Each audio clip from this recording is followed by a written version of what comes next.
Buenos días amigos, bienvenidos a la entrevista de Mentes Inspiradas que inspiran a otros. El día de hoy estoy con una invitada de absoluto lujo que voy a saludar en un par de minutos.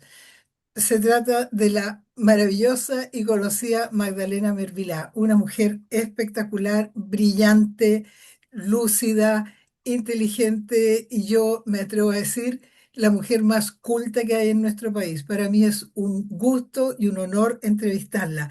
Magdalena es historiadora y periodista de la Universidad Gabriela Mistral. Tiene un máster en educación del Kingston University del Reino Unido, tiene un doctorado, está haciendo un doctorado, está ya pronta a terminarlo, de la Universidad de Strathclyde University del Reino Unido. Es directora de CIRSE, el Center for Imagination in Research for Culture and Education, el Centro de Imaginación para para la investigación y la cultura y la educación, del Simon Fraser University de Canadá. Es directora ejecutiva de la Red Cultural y aparte de toda su actividad profesional y académica, Magdalena también es directora y creadora, diría yo, ella me va a corregir si me equivoco, de la Red Cultural, donde hace esos viajes verdaderamente culturales maravillosos a distintas partes del mundo, donde nos lleva en sus viajes y nos va haciendo clase de todo lo que ocurre en ese lugar, lo que ha ocurrido, la historia y todos los fenómenos sociales, históricos, también artísticos que han ocurrido en distintos lugares del mundo maravilloso, principalmente Europa hasta ahora. Magdalena, bienvenida a la entrevista. Gracias por aceptar la invitación. Gracias, Gertie, por la invitación. Feliz de estar con ustedes. O sea, primero me siento un poco así como me pusiste un poquito colorada de todas las cosas que dijiste. Es un agrado que se aprecie, porque ciertamente la cultura es tremendamente importante y cuando uno tiene vocación por educar, y un poco lo que yo he hecho es tratar de bajar la cultura a las personas. Y por eso, si bien hice clase durante mucho tiempo en universidades, decidí dejar las universidades y sí, crear la red cultural, porque el lema de la red cultural es más cultura para más personas. Yo creo que así como vivimos la revolución de las ideas después de la invención de la imprenta, hoy día vivimos la democratización de las ideas por todos los medios digitales. Y por lo mismo necesitamos que estos estén plagados de buenas ideas y de Ujú. ideas verdaderas, porque el gran problema es que hoy día con intención política básicamente se ha intentado eh, eliminar la memoria histórica y eliminar el pensamiento crítico. Y por lo mismo, ya que el aula y las universidades, me atrevo a decir también, no están haciendo esa labor que les era esencial, bueno, este es el momento de la educación a un clic, gratuita y de calidad. Exactamente. Esta sí que es gratuita y de calidad y encima viajando, porque cada vez que tú haces esos videos, me lo han dicho muchas personas de mi círculo, conocidos, amistades, clientes míos, me dicen que la Magdalena es fabulosa. Yo siempre la escucho, la sigo y si no puedo ver en directo los videos de los viajes, los veo después y en realidad uno viaja contigo y aprende mucho porque perdón, tú explicas todo, como dije antes, lo que pasó ahí, en qué lugar estás, los acontecimientos históricos que en realidad no lo sabe nadie, o muy poca gente, personas como tú. Así que yo creo que no solo yo, sino que somos miles y miles de personas que te lo agradecemos porque son clases y clases entretenidas. Cuando uno estaba en el colegio tenía clases de historia, pero en general era un libro, era una lata. Tampoco habían los medios audiovisuales que hay ahora, pero tampoco estaba la intención de hacerlo así. Así que son millones, somos millones los que valoramos tu trabajo. Vamos a empezar con la primera pregunta. ¿Cómo te defines tú, Magdalena? eh, Primero persona, única e irrepetible, racional, pero me defino digamos, toda persona estamos hechos para el amor. Y yo creo que uno busca la felicidad y la felicidad está en ese camino y por lo mismo uno tiene que elegir el bien. Yo soy una persona que cree en la verdad, que por lo mismo busca orientar esa vida hacia la verdad y la única manera es a través del bien. Ciertamente uno se equivoca, pero hay que ser racional, y enmendar cuando uno se equivoca, porque hay que cultivar las virtudes y tratar de evitar en la medida de lo posible los vicios. O Ujú, sea, creo que soy una persona racional y que soy una persona que busca la verdad y por lo mismo el bien y la belleza, que ujú, son básicamente una tríada inseparable. O sea, ujú, eso es lo personal. Ahora, si tú me preguntas cómo me defino en lo político, yo creo que soy paleoconservadora, tal y cual. La verdad es que soy una mezcla de muchas cosas, pero me defino así porque yo quiero cambiar muchas cosas.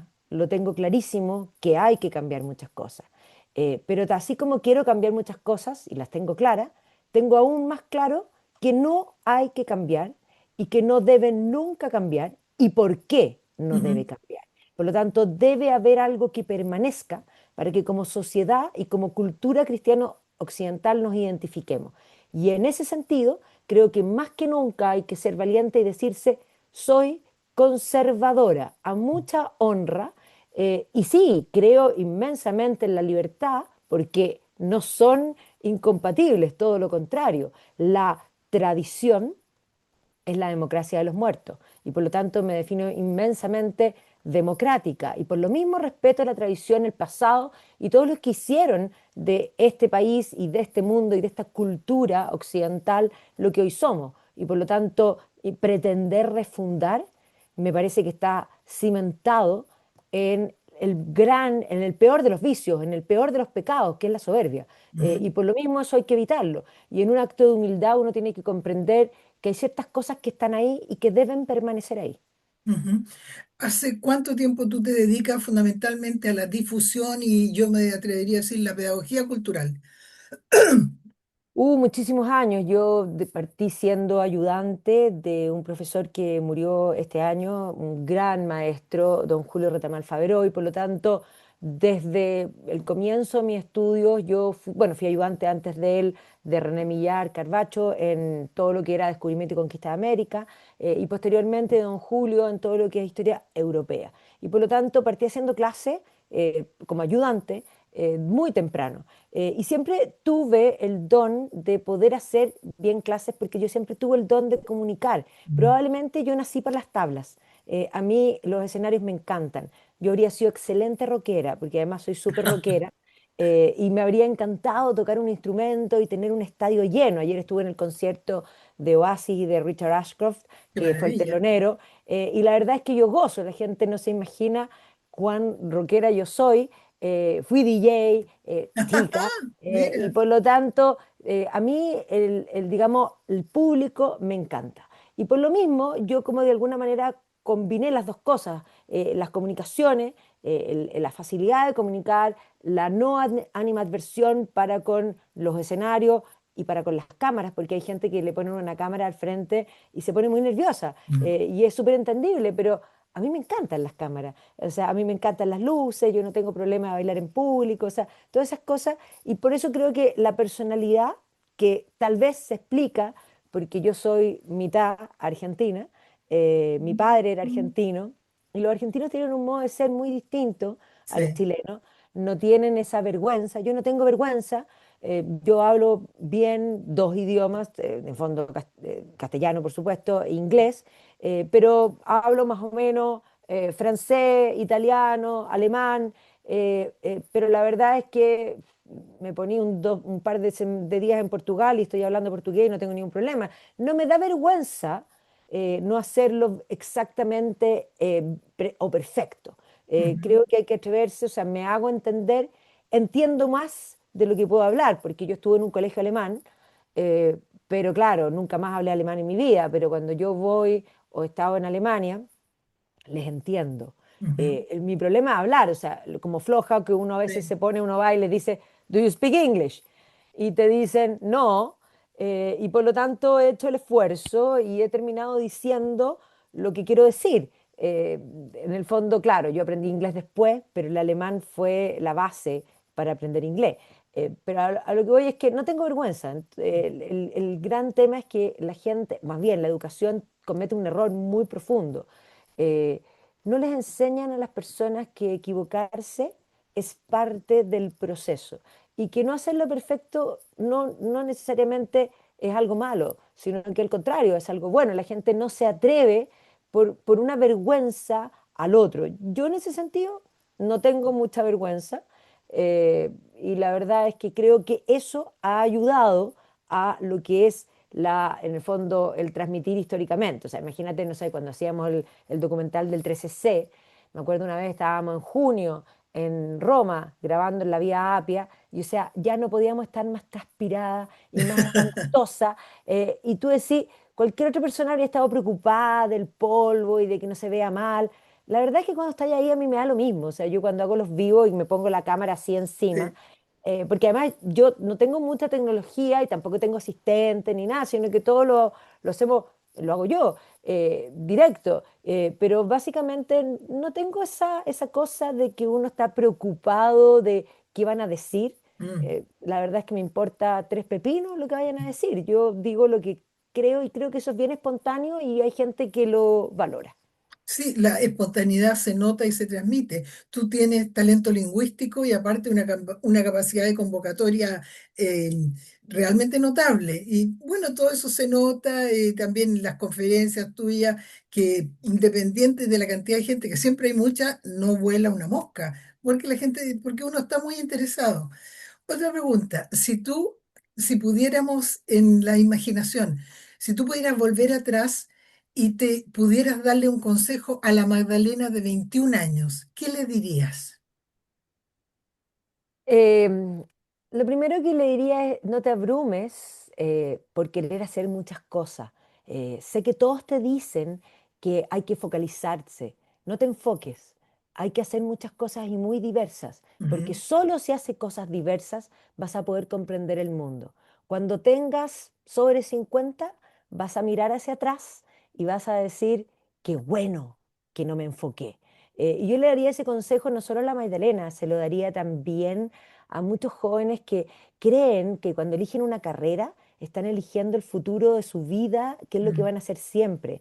Yo les diría, no, piensen que van a volver muchas veces a la universidad y ojalá sean híbridos, ojalá sean científicos y humanistas, que tengan claro que cuando les dicen, ¿qué eres? ¿Científico o humanista? Como una pregunta que implica Mm. Sí. blanco o negro, es una mentira. Somos todos potencialmente científicos, sí, y absolutamente humanistas porque somos seres humanos. Mis mejores alumnos son médicos e ingenieros, y creo que los híbridos es lo que más hace falta a el mundo actual. De pronto hay Ujú. personas demasiado digamos, específicas que comienzan cada vez a hacer un doble clic más pequeño, y creo que eso no está bien. Y un poco la academia se ha tornado en eso. O sea, yo Mm. soy súper contraria a la cultura de la academia, a la cultura de los papers.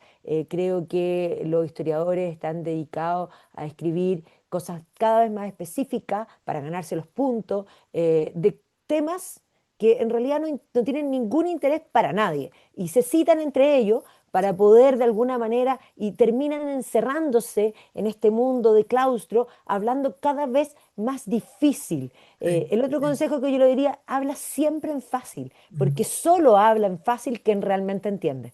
Exactamente. Y quien está enfocado a transmitir el mensaje que tiene, pero a una persona que no tiene el conocimiento que tiene él o ella, ¿te fijas? Bueno, Para que la por eso, persona lo entienda. pero es que el conocimiento debe ser generoso. El Exactamente. conocimiento de la academia termina siendo un conocimiento excluyente. Sí. Ellos hablan en difícil para que entre ellos mismos se validen, Sí, y para este grupo pequeño. Y no les importa hacer unos coloquios y que hayan 5 personas. No, hay que llenar. Ojalá el Movistar Arena. sí, exactamente. Porque de eso se trata, creo yo también, igual que tú, el conocimiento y la cultura, la educación, la verdadera cultura, tiene que llegar al máximo de personas posible porque todos tenemos un potencial ilimitado. Exacto. Otra pregunta, Magdalena, ¿a quién o a quiénes admiras? A muchas personas, pero primero tendría que decir que probablemente como figura, su vida, su obra, su pensamiento y todo lo que me marcó a mí y me ha marcado a John Ronald Reuel Tolkien. Yo soy tolkiana, totalmente tolkiana. Desde chica leí El Señor de los Anillos.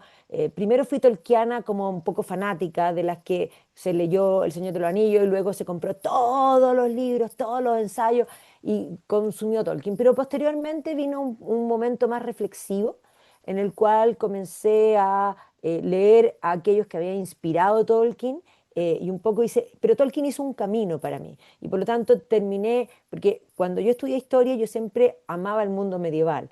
Y por lo tanto pensé que iba a ser medievalista. En algún minuto conocí a la Reina Impernu me invitó a que yo me fuera a París, a su casa, cosa que no hice porque yo Wow. estaba pololeando. Tampoco me arrepiento porque me casé con el que era mi pololo y sigo con él y lo elegiría mil veces.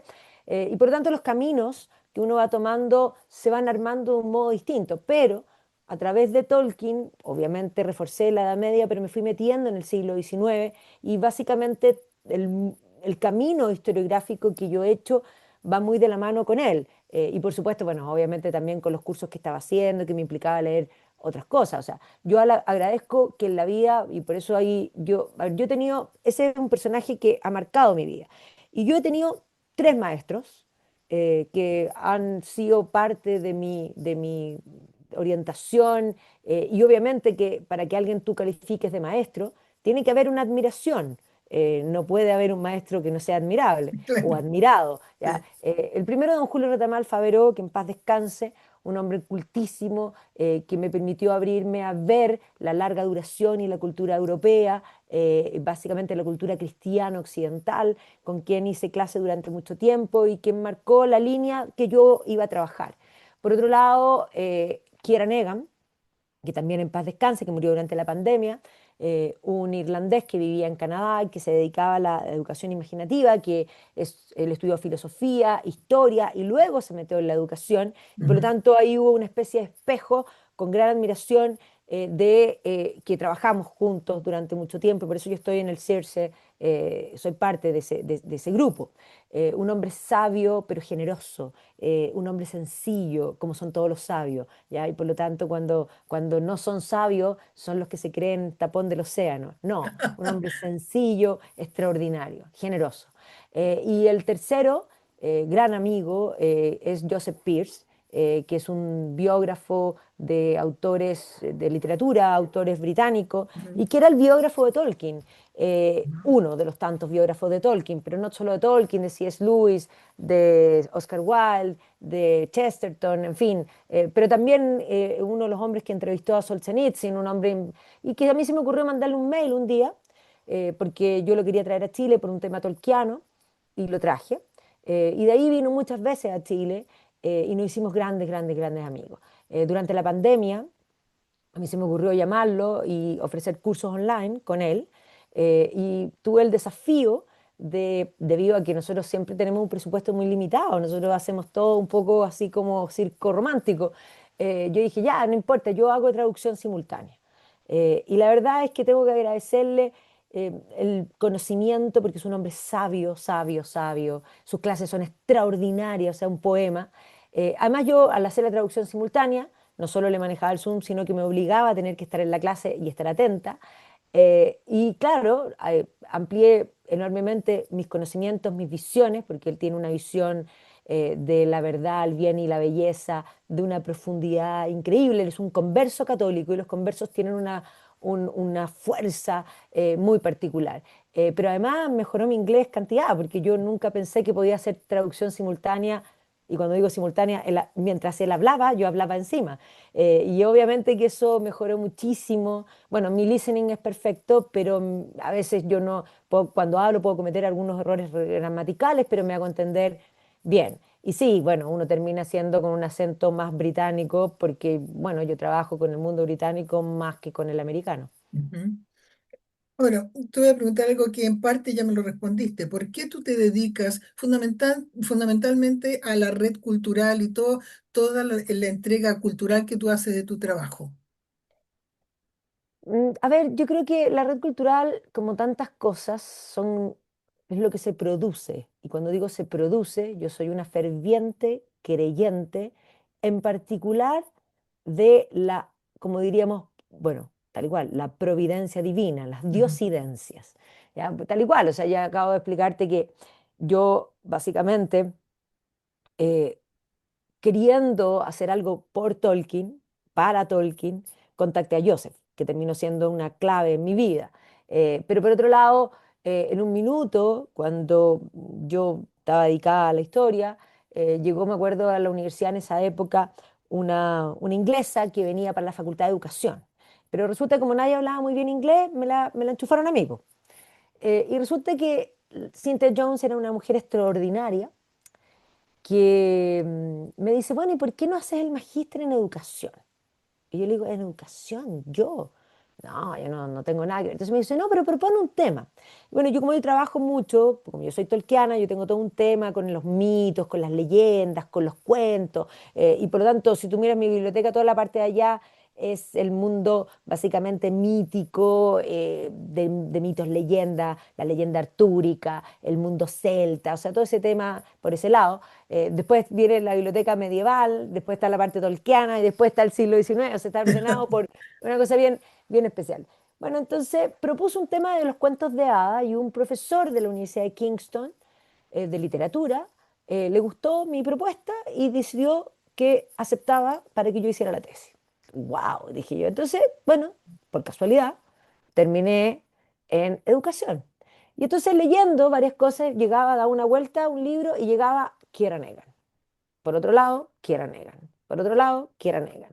Bueno, y resulta que yo iba a ir a encontrarme con mi tutor en Londres y de repente veo por internet que Kieran Egan iba un mes antes que yo, lo que yo iba a ir a Londres. Y entonces yo cambié mi viaje Ujú. y me inscribí en su workshop y le escribí un mail, como yo le escribo a todo. Le digo, hola, soy Magdalena Mervilá, he estado leyendo sus libros, encuentro fascinante esto, voy a estar en Londres en su workshop, lo quiero invitar a comer. Bueno, y los ingleses siempre, y bueno, todo el mundo contesta, si el chileno es el único que no hace esas cosas porque cree que le van a decir que no. Y no te digo, Tú sí contestas al tiro. sí. Sí, es Bueno, que es lo que entonces corresponde. él me contestó de inmediato, salimos a comer, y ahí, bueno, conversamos largo, entonces yo le dije después, le dije, yo quiero traer esto a Chile. Y entonces, bueno, la verdad es que pasó un tiempo y yo insistí, entonces le dije, deme una reunión y yo voy a Vancouver. Y yo soy así, yo soy súper loca. Yo en el fondo tengo esa cosa como aventurera, probablemente, como podríamos decir a nivel tolkiano, un Giantuk, que le gusta la aventura, que le gusta viajar y nada, pues mi marido se ríe, me dice, ¿cómo? ¿Vaya a ir a Vancouver? ¿Por qué no hablan por teléfono? ¿Por qué no hablan por Zoom? No, no, no. Y partí a Vancouver, bueno, y ahí partimos trabajando juntos. Pero básicamente todo es una diosidencia, todo es la divina providencia que se te van presentando oportunidades y que además se te presentan cuando tú estás en búsqueda de algo. Y ahí es donde a mí me da risa. Es como en el Hobbit, cuando, no sé, Bilbo cree, y dice, por ahí dice, bueno, qué suerte. Y todos critican el Hobbit porque siempre se habla de la suerte. Y Gandalf le dice, no, no vas a pensar que fue suerte. No es suerte, es la divina providencia. Y Ujú, entonces uno se encuentra con personas y esas personas están puestas ahí en tu camino para algo. Y eso te obliga de pronto a hacer cosas que uno no los tenía ni pensado. O sea, ujú, yo creo que la aventura, y aquí por eso digo soy tolkiana, la vida es una aventura. ujú. Nosotros somos un homo viator y que vamos en un camino y en las aventuras, ojo, las aventuras no se planifican. Hay mucha gente, yo siempre digo cuando yo promociono mis viajes, hay gente que te dice, oye, pero es que está tan encima. Y yo siempre digo, las aventuras no se planifican, las aventuras son contrariedades bien tomadas que te hacen girar el camino. Y a veces para mejor. Y si es para peor, hay que buscar cómo arreglarla, pero hay que tomarlo siempre digamos, con una visión positiva, porque uno cuando piensa en la vida como aventura, vuelvo al punto que te conté al principio, ¿qué hubiese pasado si, what if, yo cuando tenía, no sé, pues 20, que es cuando la Regine Pernoud me invitó a París, que no era una mala invitación, o sea, ella me invitaba a quedarme en su casa, a trabajar en mundo medieval, yo iba a vivir con ella y iba a estar con ella en la Sorbonne, o sea, perdóname, pero era extraordinario, iba a aprender francés y le iba a ayudar con las cosas que ella tenía en la cabeza, porque ella estaba bien viejita, y ella quería seguir escribiendo más libros, o sea, y de hecho yo lo pensé, pero ¿qué hubiera pasado si yo hubiese ido? Bueno, probablemente yo tendría otra aventura, que se habría escrito distinta, y ahí está la libertad. Pero yo decidí no hacerlo y tomé la mejor de las aventuras, que es por lejos la mejor de todas, y que es el matrimonio, formar una familia. O sea, cuando uno tiene que tener muy claro también cuáles son las prioridades.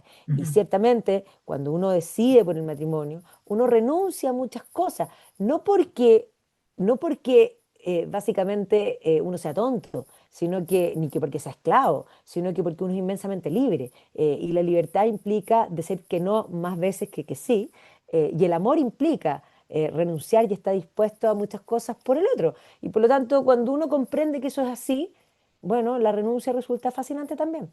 ujú. Claro, sí, es verdad. Y cada decisión que tú tomas significa haber dejado una u otras opciones de lado, porque uno no puede elegir Exactamente. todo. ¿Te No, pues. fijas? Claro. Otra pregunta. ¿Cuál consideras tú que es y ha sido tu aporte a las personas, a la sociedad, con tu trabajo, con tu labor académica y profesional? A ver, yo creo que uno de los grandes aportes ha sido que, bueno, yo sí, vengo de la historia, yo estudié periodismo, pero yo también estudié filosofía y eso ha sido muy importante porque hay un gran error, yo tengo varios compañeras que estudiamos historia que te dicen, ya, sí, pero yo no sé nada de filosofía. Es que tú no puedes entender la historia si no entiendes la filosofía. Ujú. Pero tampoco puedes entender la historia si no entiendes de arte, y si no entiendes de música, y si no entiendes de ciencia. El conocimiento está interrelacionado y los periodos están interrelacionados. Y yo creo que yo soy un gran aporte en la visión de la larga duración y en las conexiones. Yo tengo una memoria muy privilegiada y básicamente el conocimiento es como un repositorio que empieza a ponerse cada vez más duro. Es como, piensa tú como una bola de plasticina, ¿ya? Y por lo tanto, cuando llega algo nuevo, y tú ya tienes eso, tú ya sabes dónde ponerlo. Y en la medida que estudias más, porque el conocimiento es no solo fascinante, sino que es adictivo. Y Sí, cuando uno cree que sabe mucho, encuentra una cosa nueva y la va vinculando. Y básicamente cuando uno ya sabe mucho, en relación a otros, por supuesto, uno se da cuenta que no sabe nada. Y yo sé que yo me voy a morir y no voy a alcanzar a conocer todo lo que quería conocer, pero es vigorizante, es fascinante, y eso de poder conectar. ¿Para qué estudiamos el pasado? Lo estudiamos para entender el presente. ujú, Y por lo tanto, la mirada histórica con guiños al presente, entender que el ser humano es de naturaleza caída y corrupto, potencialmente corrupto, y así como hay hombres malos, hay hombres buenos, y hay hombres malos y buenos en todas las instituciones. Por lo tanto, decir todos los políticos son malos es un error. ujú. Pero ciertamente hay políticos malos, pero hay de todo malo. Lo que pasa es que la política tiene una complejidad mayor, porque lo que hace es buscar el poder y a veces está dispuesta a abandonar a la moral con tal de lograr el poder. Entonces, eso es importante porque, por ejemplo, el otro día, después del Sin Filtro, tuvimos una discusión que no estuvo al aire, con Luis Mariano Rendón, y entonces él me dice que Mussolini es de derecha. Y yo le digo, no, Mariano, si tú es de izquierda. Entonces me dice, no, yo te voy a leer un discurso, y me lee un discurso donde Mussolini dice que el Estado debe ser pequeño, entendamos que Mussolini como visiones, todo, en el fondo, todo dentro del Estado y nada fuera del Estado y nada contra el Estado, o sea, totalmente estatista, Ujú, más allá de que mantiene la propiedad privada, pero las corporaciones tenían que estar inscritas. Entonces me lee un discurso donde él es pro, en el fondo, propiedad privada y un Estado pequeño. Entonces yo le digo, ¿de qué año es ese discurso? Entonces él mira y me dice, de 1921. Entonces le digo, ya, sí, perfecto, pero es que no había ni siquiera tomado el poder, no había hecho la marcha sobre Roma. Y él me discute claro. y me dice, no, la marcha sobre Roma fue ese año. No, Luis Mariano, fue el 22. Entonces me dice, no, fue el 21. Mariano, fue el 22. Como no me creía, le preguntó al chat GPT, así con audio, y le dijo que era el 22. Entonces me dijo, ah, sí, era el 22. Entonces me dijo, bueno, pero ¿y cómo explicas ese discurso? Entonces le dije, muy simple. Esa es la forma que tienen los políticos de engañar y decir lo que no son hasta que no toman el poder. Es lo mismo que Janet Jara diciéndose socialdemócrata. ¡Pum! Exactamente. Y ahí Claro. quedó en una pieza. Es Entonces, a ver, la manipulación a través del lenguaje. por eso, cuando nosotros tenemos campaña y alguien quiere tomar el poder, hay que entender que se dicen muchas cosas. ¿Cómo uno sabe si esa persona, porque eso no quiere decir que todos los políticos mientan, sino que hay que ver cómo actúan después? ¿Ya? Y por lo tanto, en la historia sí hay claves que te muestran que, básicamente, en el caso del mundo comunista, que es muy simple, cada vez que han tomado el poder han hecho no precisamente lo que Janet Jara dice que va a hacer. Entonces, eso hay que tenerlo claro y hay que comprender que la historia no se repite, pero rima, y que hay ciertas creencias que, valga la redundancia, creen en ciertas premisas y esas son incluso sagradas. Entonces que ahora ella diga que cree en la propiedad privada, no cree en la propiedad privada, la quiere abolir, o sea, ¿cuál es su objetivo? Eso hay que entenderlo. Entonces, hay que mirar cómo actúan. Por lo mismo, por ejemplo, con los políticos en general, cuando uno quiere hacer un análisis, la gente te dice, y claro, la gente se confunde porque muchos que opinan tratan de ver esto, súper simple. Vayan y miren cómo votan, cómo han votado. Y eso está transparente. Por ejemplo, ahora por la votación de la acusación constitucional contra Pardo, que hace una semana atrás todo el mundo rasgaba vestiduras, porque efectivamente es impresentable lo que sucedió. Es Mm. impresentable porque lo ocultó, es impresentable su defensa cuando él dice no quería alarmar a nadie. Ah, entonces no vamos a alarmar, no vamos a decir nada, que viene el tsunami para que la gente no se asuste. No, Exacto. es una estupidez. Entonces, eso es evidentemente estúpido. Pero ellos retrasaron esto para después de la primera vuelta, porque si votaban antes de la primera vuelta, tenían que votar a favor de la acusación. Mm. ¿Ya? Pero ahora votaron, y miren quiénes votaron en contra. 39 votaron en contra. Abran la página, vean quiénes votaron. Los comunistas, todos. El Frente Amplio, todos, porque comunistas y Frente Amplio son lo mismo. Sí. No son distintos. Y después, eh, unos socialistas, cuatro socialistas, un par de demócratas cristianos, y hay que ver qué demócratas, los más de izquierda. Entonces, claramente la izquierda más radical votó en contra. Y si tú miras hacia el otro lado, obviamente toda la derecha votó a favor, pero varias gente de la llamada centroizquierda, los más moderados, que básicamente son personas que mirando el tema votaron a favor porque era bastante evidente. Un poco lo que sucede, por ejemplo, cuando uno analiza qué pasó con la Casa de Allende. La acusación constitucional votaron y salvaron a Maya Fernández, pero luego Mm. el Tribunal Constitucional destituyó por la misma causa a Isabel Allende. Eso quiere decir que la acusación constitucional no hicieron lo que debían hacer, porque una acusación constitucional bien votada tiene que ver, ya, ¿de qué se lo acusa? Se lo acusa de algo que violó la Constitución. Son las causales. Perfecto. La pregunta es, ¿Maya Fernández no hizo lo mismo que Isabel Allende? Claro Claro, que hizo lo mismo. ¿Violó claro. la Constitución? Sí, violó la Constitución, pero no les importa lo que corresponde, les importa solo políticamente. O sea, se acomodan porque ven la política como el arte de conseguir y mantener el poder a Ujú. cualquier costo. Entonces, ese es el Exactamente. gran problema. Sí. No es que no haya gente buena en el Congreso, lo hay. Y por eso ahí es donde se miden.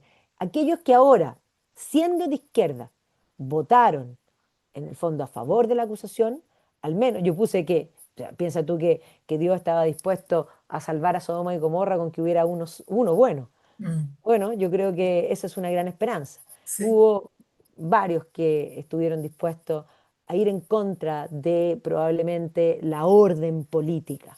Ujú.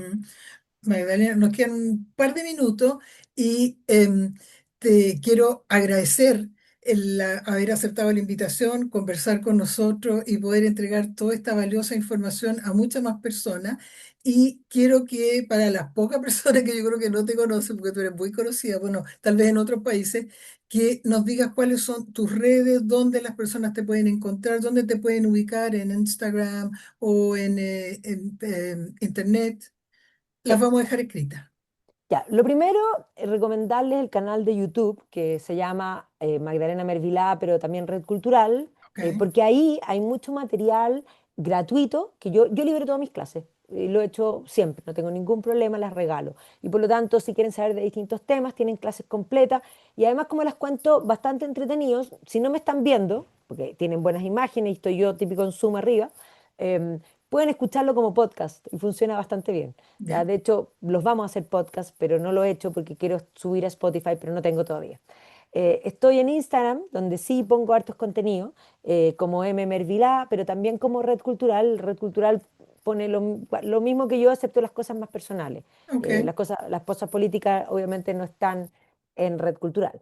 Yo creo que esos son, bueno, y en Twitter estoy, pero en realidad no opino mucho, más que todo me etiquetan. A veces opino cuando me sale algo demasiado sabroso y hay que hacer alguna opinión. Pero no me gusta mucho Twitter porque es una cloaca. Ok, Magdalena, un millón de gracias por conversar con nosotros y espero reunirme de nuevo contigo. Muchas gracias. Gracias a ti, que estés muy bien. Igual.